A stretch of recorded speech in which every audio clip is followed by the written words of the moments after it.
Bagan is commonly termed as a sea of temples by people across the world. It has the largest and densest concentration of Buddhist temples, pagodas, stupas, and ruins in the world.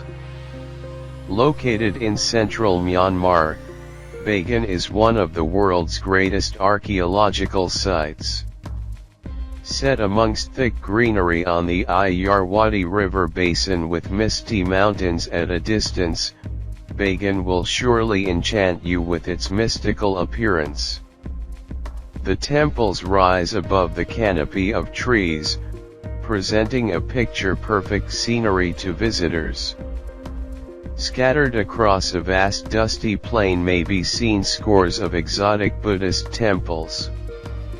The temples are a part of Bagan Archaeological Zone.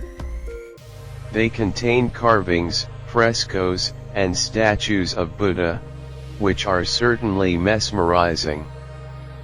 Being the country's foremost tourist destination, Bagan has innumerable licensed tourist transport services to help tourists enjoy this beautiful site.